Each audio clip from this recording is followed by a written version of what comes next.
नमस्कार। आप लोगों का फिर से स्वागत है हमारे करंट अफेयर की सीरीज में और हमारे यूट्यूब चैनल ज्ञानगंज में। हमने अब तक जो देखा था कि बजट का राजकोषीय घटनाक्रम का दूसरा लेक्चर आज अपलोड हो जाएगा, वो हो गया। आज हम जो देखेंगे वो है हमारा उत्तर प्रदेश की प्रमुख नीतियाँ, योजनाएं और कौन कौन से प्रमुख विकास हुए हैं और कुछ इसमें प्रमुख जिले दिए हैं, उनसे संबंधित विशेषताओं के बारे में जानेंगे। आज जो हम लेक्चर शुरू करेंगे वो पेज नंबर 160 से शुरू करेंगे। उत्तर प्रदेश परिदृश्य परिशिष्ट मतलब बहुत संक्षेप में हम पढ़ेंगे। इसके पहले आप लोग अगर ये लेक्चर आज देख रहे हैं, आपके पास पहुंचिए, तो इससे पहले हमारे यूट्यूब चैनल ज्ञानगंज में जाइए, ज्ञानगंज की पाठशाला पे जाइए और वहाँ पे उत्तर प्रदेश संक्षेप में पूरी तरीके से आय दृष्टि का समाकलन किया गया है और उसकी समीक्षा की गई है, एनालिसिस दिया गया है। आपको ज़्यादा पढ़ने की ज़रूरत नहीं पड़ेगी, आप यहाँ से सारे क्लासों को पढ़ सकते हैं। 10 से 12 क्लास होगी और एक बार हम मैराथन सीरीज लेके आएंगे जो 12 से 14 घंटे की होगी। मैक्सिमम होगी 14 घंटे और मिनिमम हो सकती है तो 10 से 11 घंटे की होगी।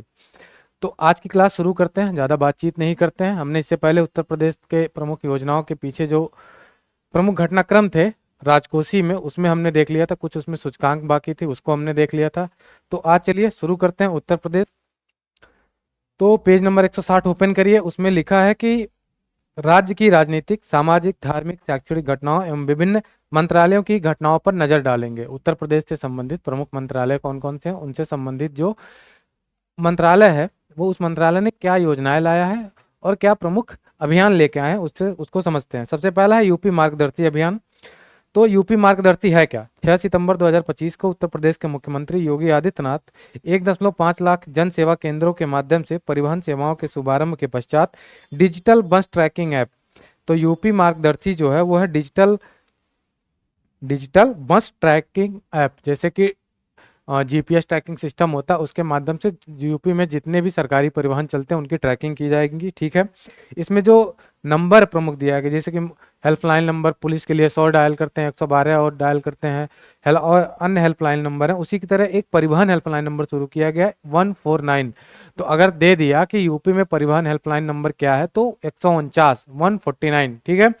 इसको जो विकसित करने का प्रमुख था वो था और समझौता हुआ वो आईआईटी खड़गपुर और परिवहन विभाग के मध्य, परिवहन विभाग एवं सीएससी क्या है, जन सेवा केंद्र, ठीक, के मध्य समझौता ज्ञापन हुआ है। अब आते हैं दूसरा पॉइंट है गोरखा युद्ध स्मारक का सौंदर्यीकरण कार्य एवं संग्रहालय। अब कहाँ हुआ है, तो गोरखा से एक ट्रिक याद कर लीजिए, गोरखा गोरखपुर। ठीक है, प्रमुख इसमें क्या था कि गोरखा युद्ध स्मारक के सौंदर्यीकरण कार्य एवं संग्रहालय परियोजना का शिलान्यास किया गया। कहाँ पे? गोरखपुर में। किसके द्वारा? योगी आदित्यनाथ के द्वारा। कब किया गया? 4 सितंबर 2025 को।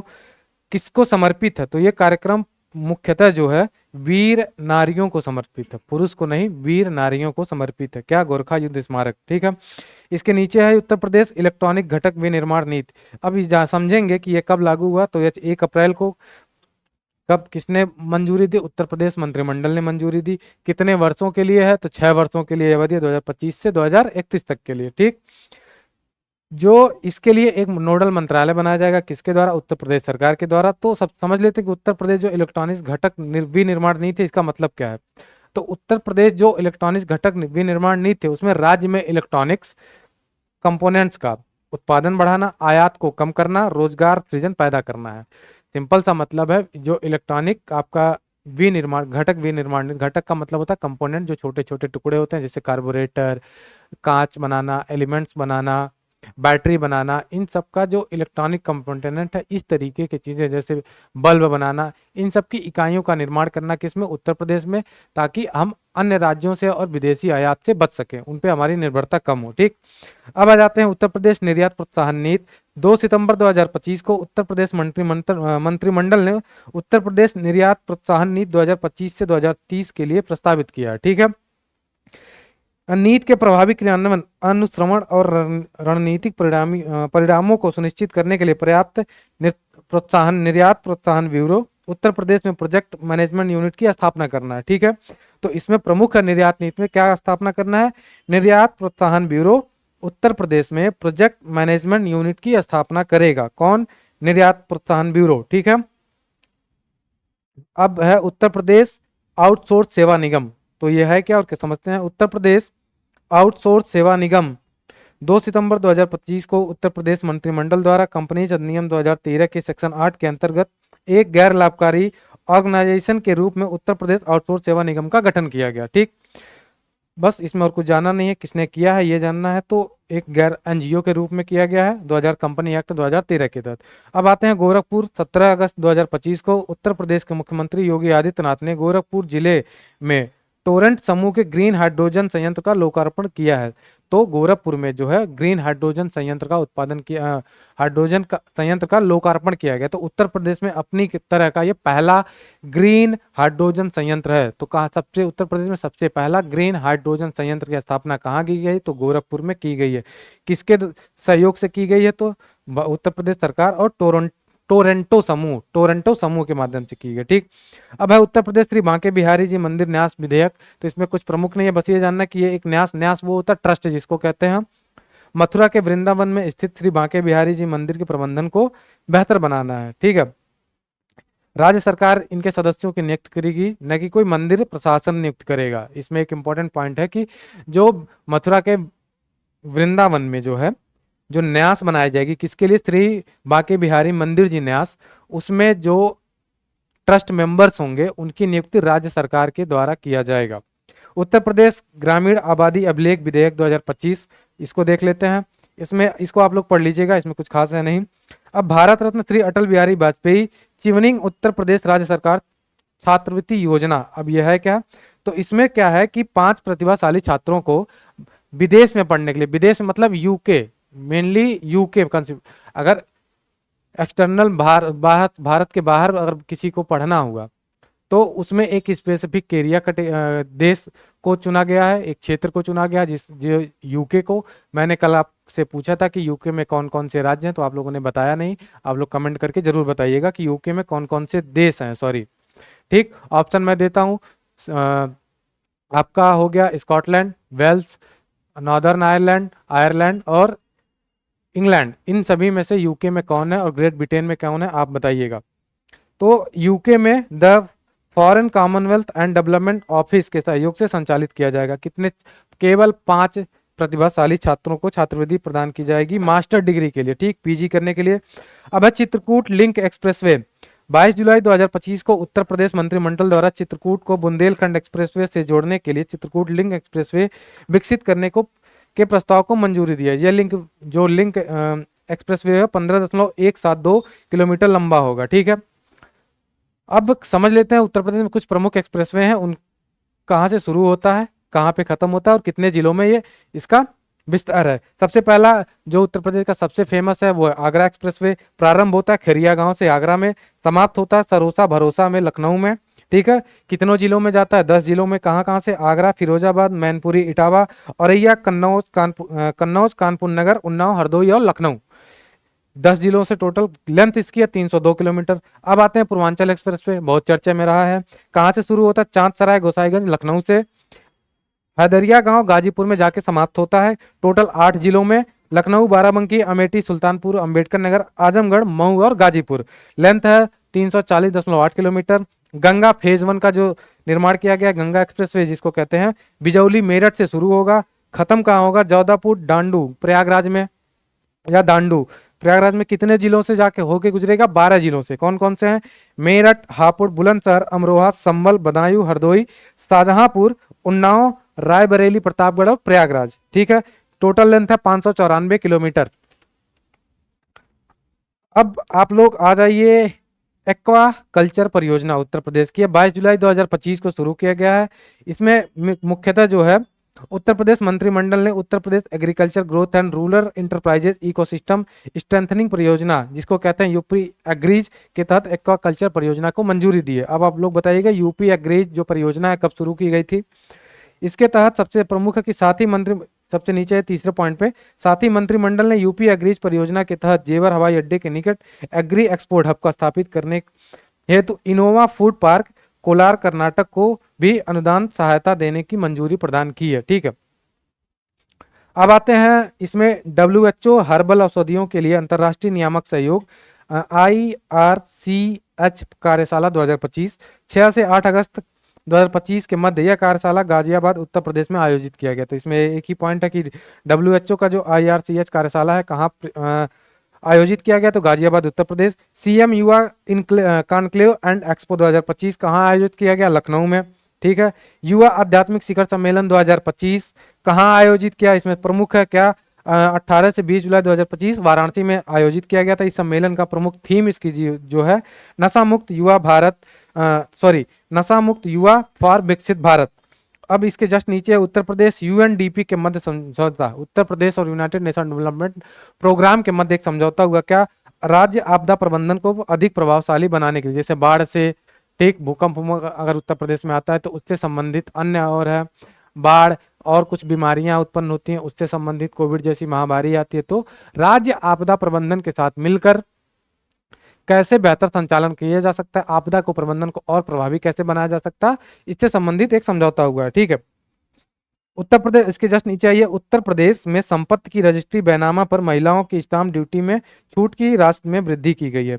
अगर महिलाओं के नाम कोई संपत्ति खरीदता है, भूमि को और मान लेते हैं कोई घर खरीदता है, कोई गाड़ी खरीदता है, तो उस पर छूट दी जाएगी, कितनी, 1 करोड़ की राशि पे कुछ छूट का निर्धारण किया गया है। अब इसके जस्ट नीचे है कि उत्तर प्रदेश में राजकीय पॉलिटेक्निक संस्थानों का उन्नयन, 22 जुलाई 2025 को उत्तर प्रदेश मंत्रिमंडल द्वारा टाटा टेक्नोलॉजी लिमिटेड TTL के सहयोग से प्रदेश में 121 राजकीय पॉलिटेक्निक संस्थाओं का उन्नयन किया जाएगा। ठीक है, तो इसमें क्या स्थापित किया जाए, प्रमुख है कि TTL टाटा टेक्नोलॉजी लिमिटेड के माध्यम से संस्थानों में एक्सीलेंस सेंटर स्थापित किए जाएंगे ताकि पॉलिटेक्निक में और बेहतर इंजीनियरिंग सुविधाओं को उपलब्ध कराया जा सके। Uttar Pradesh agritech innovation hub और एग्रीटेक स्टार्टअप का टेक्नोलॉजी शोकेस 2025 कहाँ किया गया, तो यह कार्यक्रम किया गया सरदार वल्लभ भाई पटेल कृषि एवं प्रौद्योगिकी विश्वविद्यालय मेरठ में आयोजित किया गया है। ठीक है, किसने किया, तो ये केंद्रीय मंत्री ने किया, धर्मेंद्र प्रधान और जयंत चौधरी के संयुक्त रूप से उत्तर प्रदेश मेरठ में स्थित सरदार वल्लभ भाई पटेल कृषि एवं प्रौद्योगिकी विश्वविद्यालय। अगर अगर प्रश्न में आता है कि सरदार वल्लभ भाई पटेल एग्रीटेक इनोवेशन पटेल कृषि एवं प्रौद्योगिकी विश्वविद्यालय कहाँ स्थापित है, तो वो है मेरठ में। तो एक चीज और है कि Uttar Pradesh agritech innovation hub और एग्रीटेक स्टार्टअप तथा टेक्नोलॉजी शोकेस का उद्घाटन कहाँ किया गया, मेरठ में। 2 पॉइंट निकल गए, सरदार पटेल एग्रीकल्चर यूनिवर्सिटी मेरठ में और शोकेस का उद्घाटन किया गया वहीं पे। किसके माध्यम से, IIT रोपड़ की डीप टेक विशेषज्ञता से समर्थित है ये। अब सारनाथ को समझ लेते हैं। सारनाथ में 10 जुलाई 2025 को अंतर्राष्ट्रीय बौद्ध परिसंघ ने आषाढ़ पूर्णिमा के अवसर पर सारनाथ वाराणसी उत्तर प्रदेश में स्थित मूल गंधकुटी बिहार में आषाढ़ पूर्णिमा को धम्मचक्र प्रवर्तन दिवस के रूप में मनाया। तो अगर कहता है कि 10 जुलाई को क्या मनाया जाएगा, तो वो होगा धम्मचक्र प्रवर्तन दिवस। अब इसी के जस्ट नीचे एक और जिला सोनभद्र, स्पेसिफिक क्या है इसमें, सोनभद्र जिले में नव्या व्यावसायिक प्रशिक्षण पहल की शुरुआत की गई। इसका मतलब है कि 16 से 18 वर्ष आयु की किशोरियों मतलब लड़कियों के लिए प्रमुख है कि व्यावसायिक प्रशिक्षण प्रदान करने के साथ ही उन्हें आत्मसम्मान और सामाजिक भागीदारी के लिए एक मंच प्रदान करना। इसका सिंपल से वित्तीय समावेशन में और आर्थिक भागीदारी में लैंगिक असमानता को दूर करने के लिए उत्तर प्रदेश ने शुरू किया 16 से 18 वर्ष की आयु को आर्थिक भागीदारियों में बढ़ाने के लिए और समाज में एक बेहतर स्थिति प्रदान करने के लिए। जस्ट इसके नीचे बौद्ध तीर्थ दर्शन योजना और पंच तख्त योजना यात्रा योजना। उत्तर प्रदेश सरकार ने तीर्थ यात्रा करने के लिए, जैसे बौद्ध तीर्थ यात्रा और सिखों को तीर्थ यात्रा करने के लिए 10,000 का अनुदान देगी। ठीक, इसके जस्ट नीचे ग्रीनफील्ड लिंक एक्सप्रेसवे। तो आ जाइए, 2025 में उत्तर प्रदेश मंत्रिमंडल द्वारा आगरा लखनऊ एक्सप्रेसवे पूर्वांचल एक्सप्रेसवे को जोड़ने हेतु जो सबसे प्रमुख है वाले नियंत्रित ग्रीनफील्ड लिंक एक्सप्रेसवे के निर्माण को मंजूरी दी है। बाकी मैंने बता दिया कौन कौन से प्रमुख एक्सप्रेसवे रहे हैं और उनकी कितने जिलों से, आगरा 10, पूर्वांचल 8 और गंगा एक्सप्रेसवे 12 जिलों से होकर गुजरेगी। ठीक है, अब आते हैं उत्तर प्रदेश आम महोत्सव। तो उत्तर प्रदेश आम महोत्सव लखनऊ में आयोजित किया गया। ठीक है, मैंने कल बताया था कि उत्तर प्रदेश किन किन क्षेत्रों में प्रमुख है, आम उत्पादन में, आलू उत्पादन में, सब्जी उत्पादन में और भी कई चीजें हैं। दुग्ध उत्पादन में उत्तर प्रदेश प्रमुख है। ठीक है, ये चीजें याद रखिएगा। अब आते हैं मध्य क्षेत्रीय परिषद की 25वीं बैठक। 24 जून 2025 को यह बैठक वाराणसी में आयोजित किया गया है। इसका एक प्रमुख एग्जाम्पल है। तो केंद्रीय गृह और सहकारिता मंत्री अमित शाह ने इस बैठक की अध्यक्षता की। मध्य क्षेत्रीय परिषद में छत्तीसगढ़, मध्य प्रदेश, उत्तराखंड और उत्तर प्रदेश राज्य शामिल है। तो 4 राज्य इसमें शामिल है मध्य क्षेत्रीय परिषद में। कौन कौन से, छत्तीसगढ़, मध्य प्रदेश, उत्तराखंड और उत्तर प्रदेश। अब समझ लेते कि क्षेत्रीय परिषदें होती क्या है। क्षेत्रीय परिषद का जो गठन किया गया था वो स्टेट रीऑर्गेनाइजेशन एक्ट 1956 1956 के तहत किया गया।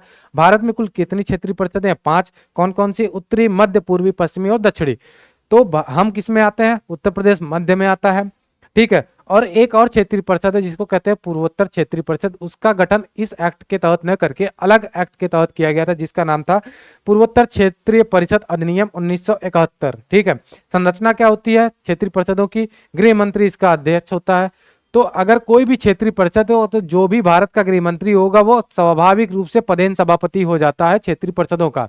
और इसके उपाध्यक्ष होते हैं जिस भी क्षेत्रीय परिषद में जितने राज्य होते हैं उन राज्यों के सर्किल, मतलब एक क्रम बनाया जाएगा कि इस साल उत्तर प्रदेश के होंगे, अगले साल मध्य प्रदेश के होंगे, अगले साल छत्तीसगढ़ के होंगे और एक अगले साल उत्तराखंड के होंगे। तो एक सर्किल चलती है, सर्किल क्रम में जिस राज्य में सम्मेलन होगा उस राज्य का मुख्यमंत्री इसका उपाध्यक्ष होता है, ठीक है। संबंधित क्षेत्र के सभी मुख्यमंत्री इसके सदस्य होते हैं। जरूरी नहीं है कि उपाध्यक्ष उस जिस राज्य में वही सदस्य होगा, जितने क्षेत्रीय परिषद में उस राज्य होंगे उन राज्यों के सभी मुख्यमंत्री इसके सदस्य होते हैं तथा मुख्यमंत्री के साथ मंत्रिमंडल के 2 राज्य मंत्री इसमें शामिल होते हैं, ठीक है। ये क्षेत्रीय परिषद क्लियर हो गया। प्रश्न आएगा तो आप कर लीजिएगा। अब आते हैं उत्तर प्रदेश मोटर यान कराधान संशोधन विधेयक। इसमें सिंपल सी के पहले तिमाही, छमाही और वार्षिक कर देना पड़ता था मोटर यान कराधान की। तो अब इसमें सिंपल परिवर्तन किया गया, वार्षिक कर आपको देके छुटकारा मिल जाएगा, एक ही बार कर देना, बात खत्म। अब आते हैं इसके जस्ट नीचे उत्तर प्रदेश रोजगार मिशन। 3 जुलाई 2025 को उत्तर प्रदेश मंत्रिमंडल ने उत्तर प्रदेश रोजगार मिशन के गठन के प्रस्ताव को मंजूरी दी है। बस किस अधिनियम के तहत दी है? तो वह है मिशन सोसाइटी अधिनियम, रजिस्ट्रेशन अधिनियम 1960 के अंतर्गत पंजीकृत किया गया है। श्रम विभाग इस मिशन के लिए नोडल एजेंसी होगा, ठीक है। उत्तर प्रदेश रोजगार मिशन के तहत जो नोडल एजेंसी होगी वो होगी श्रम मंत्रालय। और किस सोसाइटी पंजीकरण अधिनियम के तहत किया गया? तो वह 1961 1860 के तहत किया गया। अब आते हैं महायोगी गुरु गोरखनाथ आयुष विश्वविद्यालय कहाँ स्थापित किया गया है? सिंपल सा नाम से ही पता चल रहा है, महायोगी गुरु गोरक्षनाथ आयुष विश्वविद्यालय गोरखपुर में किया गया है। किसके द्वारा? राष्ट्रपति श्रीमती द्रौपदी मुर्मू ने गोरखपुर में महायोगी गुरु गोरक्षनाथ आयुष विश्वविद्यालय का उद्घाटन किया। अब सिंगना, इसके जस्ट नीचे सिंगना क्या है? 25 जून 2025 को केंद्रीय मंत्रिमंडल द्वारा आगरा में एक क्षेत्र है सिंगना, वहां पे अंतर्राष्ट्रीय आलू केंद्र के दक्षिण एशिया क्षेत्रीय केंद्र की स्थापना हेतु कृषि एवं किसान कल्याण मंत्रालय के प्रस्ताव को मंजूरी दी है। अब हमें बताया कि राष्ट्रीय आलू प्रशिक्षण एवं अनुसंधान केंद्र कहाँ है? शिमला में, गुड़गांव में, देहरादून में या भोपाल में? 4 ऑप्शन दे रहा हूँ, चारों में से क्या सही है आप बताइएगा। अब आते हैं गोरखपुर लिंक एक्सप्रेसवे। गोरखपुर किसको जोड़ेगा? प्रमुख लिंक एक्सप्रेसवे है वो पूर्वांचल एक्सप्रेसवे को जोड़ेगा। किससे? गोरखपुर से। लंबाई कितनी है? 91 मतलब 51.352 किलोमीटर। इसकी लागत क्या है? 7283.28 करोड़ रुपए, ठीक है। तो गोरखपुर को जो जोड़ेगा किससे? पूर्वांचल एक्सप्रेसवे को, उसका नाम है गोरखपुर लिंक एक्सप्रेसवे। सबसे प्रमुख गोरखपुर में जैतपुर और आजमगढ़ के एक गांव के से इसको कनेक्ट करेगा, वो हमको आप बताइएगा कौन सा गांव है आजमगढ़ का। अब आते हैं बहराइच। जून 2025 में केंद्रीय मंत्री भूपेंद्र यादव ने बहराइच में स्थित कतरनिया घाट वन्यजीव अभयारण्य का दौरा किया।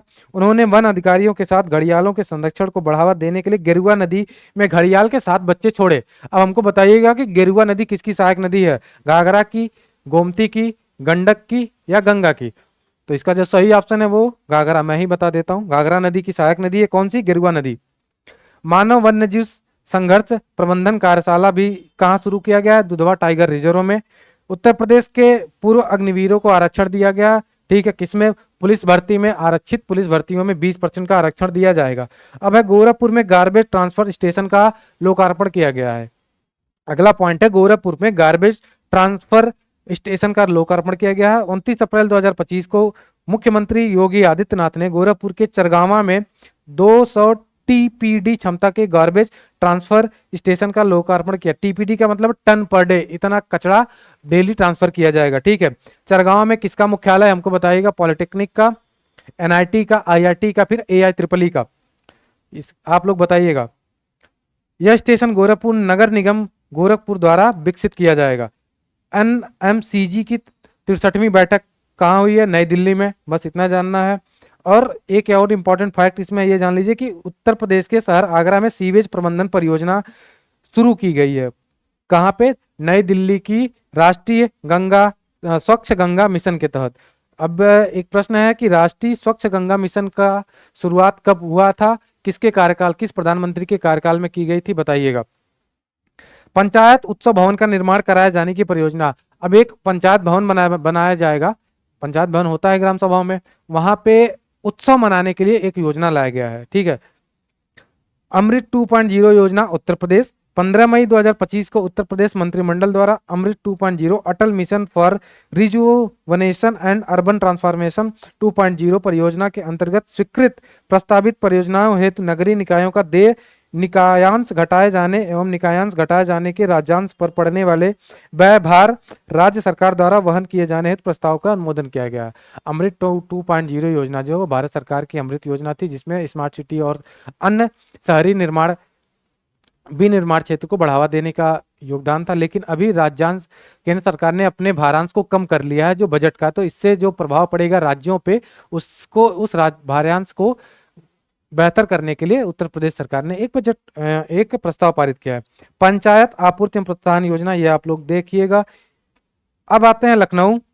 लखनऊ में 11 मई 2025 को रक्षा मंत्री राजनाथ सिंह ने उत्तर प्रदेश में ब्रह्मोस एकीकरण और परिरक्षण सुविधा केंद्र का वर्चुअल उद्घाटन किया। तो लखनऊ डिफेंस कॉरिडोर में आता है कि नहीं आता, हमको बताइए। तो उत्तर प्रदेश में जो रक्षा गलियारा है डिफेंस कॉरिडोर, कितने जिले आते हैं? 6 जिले बता देता हूं, अलीगढ़, आगरा, झांसी, कानपुर, चित्रकूट और लखनऊ। तो उत्तर प्रदेश गलियारे में 6 जिले आते हैं, डिफेंस कॉरिडोर में 6 जिले आते हैं, अलीगढ़, आगरा, झांसी, कानपुर, लखनऊ और चित्रकूट। ठीक है। अब एक और इम्पॉर्टेंट पॉइंट है कि बदायूं 5 मई 2025 को केंद्रीय मंत्री BL वर्मा ने उत्तर प्रदेश के बदायूं में सफाई कर्मियों के सम्मान में नमस्ते योजना पर केंद्रित एक विशेष कार्यक्रम की अध्यक्षता की। ठीक है। यूपी एग्रीज एंड AI प्रज्ञा शुरू की गई है, क्या है? 9 मई 2025 को उत्तर प्रदेश के मुख्यमंत्री योगी आदित्यनाथ और विश्व बैंक समूह के अध्यक्ष अजय बंगा, तो विश्व बैंक समूह के अध्यक्ष कौन है? अजय बंगा। इन्होंने यूपी में यूपी एग्रीज और यूपी AI प्रज्ञा कार्यक्रमों का शुभारंभ किया। यूपी एग्रीज परियोजना का उद्देश्य पूर्वांचल और बुंदेलखंड के 28 जिलों में समर्पित है। पूर्वांचल के 21 जिले और बुंदेलखंड के एरिया के 7 जिलों को समर्पित किया गया है। इसमें क्या ला क्रांति लाना, किसमें? कृषि क्षेत्र में। किसकी भागीदारी को सुनिश्चित करेगा? महिलाओं की 30% भागीदारी के साथ लगभग 10 लाख किसानों को लाभान्वित करेगा। यूपी एग्रीज परियोजना 4000 करोड़ का है। कितने सालों के लिए? विश्व बैंक द्वारा जो ऋण जारी किया है 6 वर्षों की अवधि के लिए प्रदान किया गया। इसमें कितने ऋण थी? 2737 करोड़ रुपए का। इस परियोजना में विश्व बैंक के अतिरिक्त राज्यांश 1166 करोड़ रुपए का है। अब आते हैं यूपी AI प्रज्ञा क्या है। यूपी AI प्रज्ञा कार्यक्रम के तहत, ठीक है, राज्य सरकार का लक्ष्य 10 लाख युवाओं को आर्टिफिशियल इंटेलिजेंस यानी कि कृत्रिम बुद्धिमत्ता तथा डिजिटल तकनीकों में प्रशिक्षित करना है। ठीक है। क्या क्या इसमें प्रमुख है? कृत्रिम बुद्धिमत्ता, machine learning, data analytics, data coding, cyber सुरक्षा और अन्य उन्नत तकनीकी क्षेत्रों में प्रशिक्षित कर प्रमाण पत्र प्रदान किया जाएगा। ठीक है। उत्तर प्रदेश में सीड पार्क की स्थापना कहाँ किया जाएगा? केंद्रीय बजट में हाई यील्ड सीड, मतलब ठीक है, यूनियन बजट में बीज संवर्धन, हाइब्रिड बीज संवर्धन के लिए भारत को आत्मनिर्भर बनाना और ऐसे बीज बैंकों का निर्माण करना एक प्रमुख प्रावधान था। तो उसमें ये इंपॉर्टेंट हो जाता है कि उत्तर प्रदेश कहाँ संचालित करेगा। तो कितना बनाएगा? 5 अत्याधुनिक सीड पार्क यानी कि बीज पार्क स्थापित करने के प्रस्ताव को मंजूरी दिया गया है। ठीक है। कहाँ कहाँ करेगा? पश्चिमी जोन में, तराई जोन में, पूर्वी जोन में और बुंदेलखंड जोन में। पश्चिमी जोन के जो जिले आएंगे जैसे मेरठ, मुजफ्फरनगर, सहारनपुर और बुलंदशहर, नोएडा, इन सब क्षेत्रों में। वहीं आएंगे तराई जोन में, जैसे कि तराई जोन में बहराइच, पीलीभीत, गोरखपुर, महाराजगंज, देवरिया, कुशीनगर, इन क्षेत्रों में। फिर पूर्वी जोन में यही आते हैं लगभग, और नीचे आ जाएंगे पूर्वी जोन के ये सब क्षेत्र हैं। बुंदेलखंड जोन में शामिल होगा तो बदायूं, और जो दो चार जिले हैं, नाम नहीं याद आ रहे हैं एग्जैक्टली, उनको आप देख लीजिएगा। उत्तर प्रदेश दुग्धशाला विकास एवं दुग्ध प्रोत्साहन योजना नीति 2022, तो दूध उत्पादन में सबसे प्रमुख है, इसमें और कुछ खास है नहीं। खाद्य प्रसंस्करण से संबंधित ये मुद्दा है। उत्तर प्रदेश वैश्विक क्षमता केंद्र जीसीसी नीति 2024 किसने मंजूरी दी? उत्तर प्रदेश मंत्रिमंडल ने। कब दिया? 6 मई 2025 को। उद्देश्य क्या है? प्रदेश में आईटी और वित्त, मानव संसाधन और ग्राहक सहायता जैसे क्षेत्रों में वैश्विक क्षमता केंद्रों की स्थापना करने को बढ़ावा देना।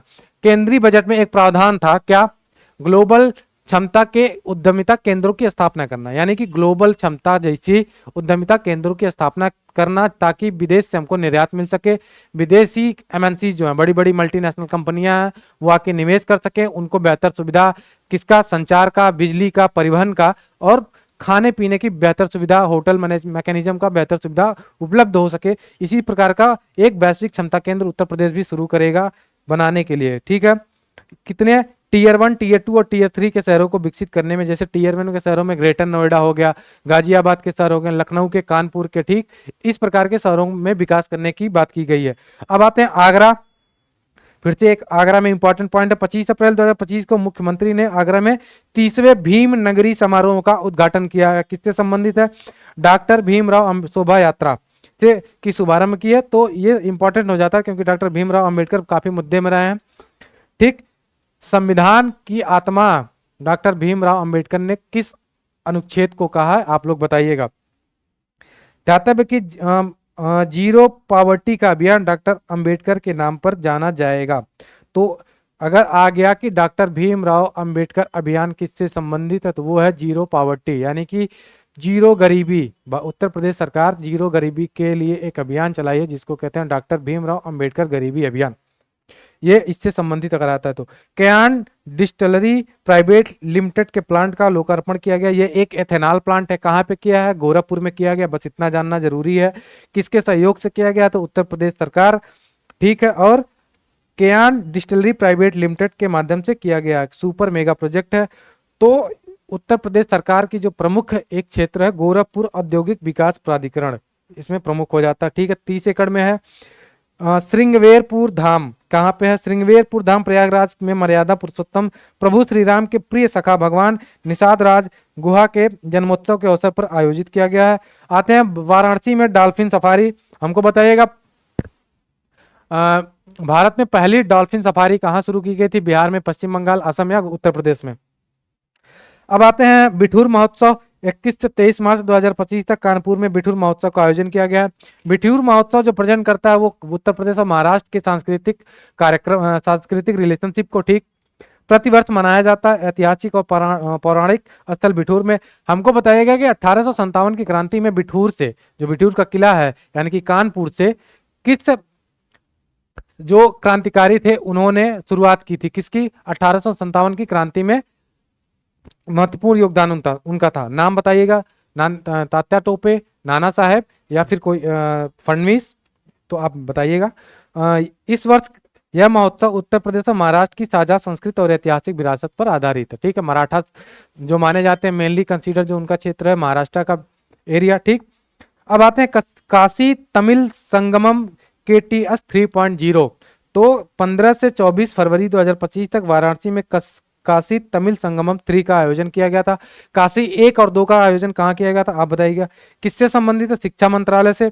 किसके लिए किया गया? तो काशी तमिल संगमम का मुख्य विषय महर्षि अगस्त्य पर आधारित है। इसमें IIT मद्रास और BHU कार्यान्वयन एजेंसियां थी। तो BHU और IIT मद्रास इसकी कार्यान्वयन एजेंसियां थी। काशी उत्तर का क्षेत्र हो जाता है और तमिल जो किसका? दक्षिण का क्षेत्र हो जाता है। तो तमिल लैंग्वेज से हम तमिलनाडु ले लेंगे। तो IIT मद्रास कहाँ पे है? तमिलनाडु। तो ये दोनों का लिंक कर लीजिएगा। अगर काशी तमिल आता है किसके संबंध से संबंधित है? तो उत्तर प्रदेश और तमिलनाडु से।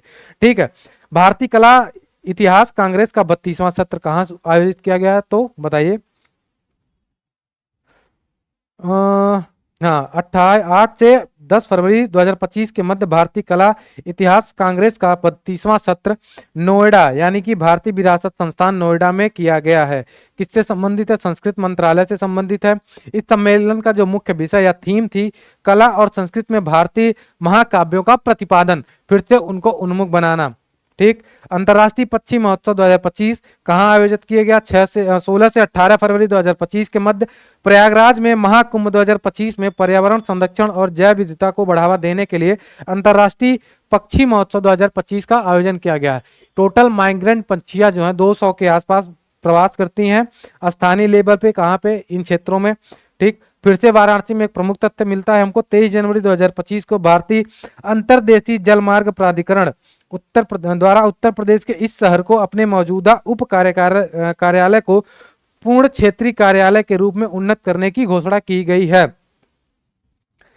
तो कौन कौन से और इसके क्षेत्रीय कार्यालय हैं? गुवाहाटी में है, असम, पटना बिहार। किसके? अंतर्देशीय जलमार्ग, भारतीय अंतर्देशीय जलमार्ग प्राधिकरण के जो 5 अन्य क्षेत्रीय कार्यालय हैं। वाराणसी को पहले उप क्षेत्रीय कार्यालय था, अब इसको पूर्ण क्षेत्रीय कार्यालय के रूप में विकसित किया जाएगा। तो टोटल हो जाएंगे 6 क्षेत्रीय कार्यालय। पहला वाराणसी, दूसरा गुवाहाटी, तीसरा असम, तीसरा पटना बिहार, कोच्चि केरल, भुवनेश्वर उड़ीसा और कोलकाता पश्चिम बंगाल। तो अंतर्देशीय जलमार्ग जो है नेशनल राष्ट्रीय जल मार्ग संख्या 1 कहां से कहां तक जाती है? वाराणसी से हल्दिया तक, प्रयागराज से हल्दिया तक, या प्रयागराज से असम तक जाती है? आप लोग बताइएगा तीनों ऑप्शन में से कौन सही है। ग्रेटर नोएडा में आते हैं, नोएडा, गौतम बुद्ध नगर एक प्रमुख, इसमें क्या प्रमुख है? तो केंद्रीय मंत्री जयंत चौधरी द्वारा उत्तर प्रदेश में इस नगर में एनएसडीसी इंटरनेशनल एकेडमी का उद्घाटन किया गया। एनएसडीसी क्या है? नेशनल स्किल डेवलपमेंट को कॉरपोरेशन। ठीक है। गोरखपुर फिर इंपॉर्टेंट हो जाता है। 12 जनवरी 2025 को मुख्यमंत्री योगी आदित्यनाथ द्वारा उत्तर प्रदेश के इस जिले में 172 लाख रुपए की लागत से निर्मित किए जा रहे नानाजी देशमुख पार्क का शिलान्यास किया गया है, या शिलान्यास किया गया है। ठीक।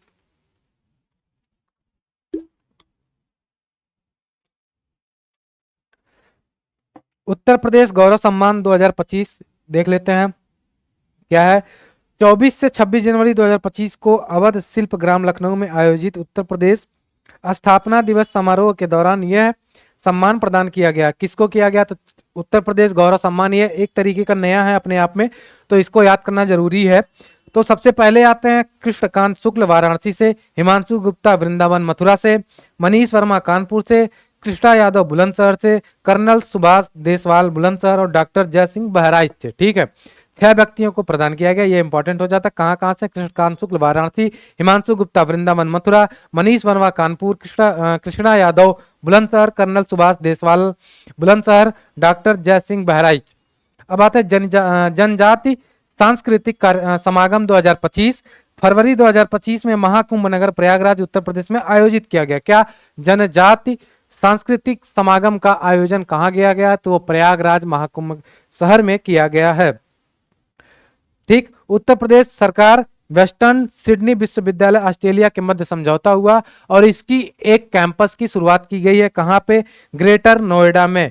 ऑस्ट्रेलिया विश्वविद्यालय का एक कैंपस ग्रेटर नोएडा में शुरुआत की गई है, या उसकी स्थापना की गई है। किसके सहयोग से? उत्तर प्रदेश सरकार के सहयोग से। इसमें केंद्र नहीं है, तो इसमें जो समझौता हुआ है वो ऑस्ट्रेलिया सरकार और उत्तर प्रदेश सरकार के बीच हुआ है। ठीक। अब है अंतर्राष्ट्रीय सहकारिता वर्ष 2025। इसमें क्या है कि उत्तर प्रदेश के मुख्यमंत्री योगी आदित्यनाथ ने इसका शुभारंभ किया। इस अवसर पर मुख्यमंत्री ने निजी उद्यमी गारंटी योजना के अंतर्गत निर्मित कौशाम्बी जिले के मंझनपुर गांव में 5,000 मीट्रिक टन और सुल्तानपुर के हरिहर में मंझनपुर में 15,000 मीट्रिक टन और सुल्तानपुर में 5,000 मीट्रिक टन क्षमता के गोदामों का लोकार्पण किया है। कैसे गोदाम है ये? जिसमें समझिए एक तरीके का अनाज को संग्रहित करने के लिए, कोल्ड स्टोरेज की तरह यूज करने के लिए इन गोदामों का निर्माण किया गया निजी क्षेत्र में। कुंभवाड़ी चैनल प्रयागराज में महाकुंभ के दौरान 103.5 गीगाहर्ट्ज पे एक महाकुंभ आकाशवाणी का चैनल का शुभारंभ किया गया। किसके द्वारा? आकाशवाणी के द्वारा। अब आते हैं 2 नए निजी औद्योगिक पार्कों को मंजूरी मिली। कहाँ कहाँ पे? सहारनपुर और मुरादाबाद में। ये इंपॉर्टेंट है। अब है CII एग्रोटेक इंडिया कृषि भारत 2024। तो भारतीय उद्योग संघ CII द्वारा लखनऊ में आयोजित किया गया एग्रोटेक सम्मेलन। इसका आयोजन उत्तर प्रदेश में पहली बार हुआ। तो CII का भारतीय उद्योग संघ का पहला उत्तर प्रदेश में पहला सम्मेलन प्रथम बार हुआ है कहाँ पे, लखनऊ में। तो मुख्य विषय है harvesting innovation for sustainable agriculture, तो कृषि से संबंधित है। तो यूनियन बजट में क्वेश्चन का जवाब दीजिएगा कि यूनियन बजट में 2025-26 में एग्रीकल्चर को किस स्थान पे रखा गया है। 4 इंजन की घोषणा की गई है, कौन कौन सी, एग्रीकल्चर, कृषि, उद्योग और विनिर्माण क्षेत्र, निर्यात और निवेश। तो कृषि को पहले स्थान पे रखा गया कि दूसरे पे, ये बताइए, या तीसरे या चौथे पे। अब आते हैं अंतर्राष्ट्रीय योग एवं आरोग्य केंद्र कहाँ स्थापित किया जाएगा, बागपत के हरिया खेड़ा ग्राम सभा में। अब है सूचना प्रौद्योगिकी एवं सूचना प्रौद्योगिकी जनित सेवा को उद्योग का दर्जा दिया गया है। सूचना प्रौद्योगिकी एवं सूचना प्रौद्योगिकी जनित सेवाओं को उद्योग का दर्जा दिया गया है, किसके द्वारा, उत्तर प्रदेश मंत्रिमंडल द्वारा या मंत्रिपरिषद के द्वारा। आज यहीं तक रहा। अब एक इंपॉर्टेंट फैक्ट ये है कि Uttar Pradesh defence industrial corridor में, पीछे चलिए एक प्रश्न समझ लेते कि Uttar Pradesh defence industrial corridor के तहत किन 2 जिलों में, नोट कर लीजिएगा, बहुत इंपॉर्टेंट है कि Uttar Pradesh defence industrial corridor के तहत किन 2 जिलों में रक्षा मंत्रालय परिरक्षण सुविधाओं की स्थापना करेगा। ठीक है, रक्षा मंत्रालय करेगा, ना कि उत्तर प्रदेश सरकार। पहला लखनऊ में क्या है, M&M मैकेनिज्म एंड मटेरियल, यांत्रिक एवं सामग्री परीक्षण सुविधा केंद्र। ठीक, यांत्रिकी एवं सामग्री परीक्षण सुविधा केंद्र की स्थापना लखनऊ में केवल 1 की जाएगी। वहीं कानपुर में 2 परीक्षण केंद्रों की स्थापना की जाएगी। कहाँ, क्या नाम है, मानव रहित हवाई प्रणाली UAS और संचार क्षेत्र में सुविधा केंद्र, यानी कि परीक्षण केंद्र किए जाएगी कहाँ पे, कानपुर में 2 और लखनऊ में 1। चलिए, अब तक आप लोग यहाँ तक पढ़ चुके हैं। आगे हम देखेंगे राष्ट्रीय व्यक्ति, अंतर्राष्ट्रीय व्यक्ति, नियुक्तियां और पुरस्कार से संबंधित प्रमुख क्षेत्र। आज की क्लास छोटी है, यहीं तक रहेगी। तो धन्यवाद, क्लास करते रहिए, शेयर करिए, ठीक, और मजे में रहिए।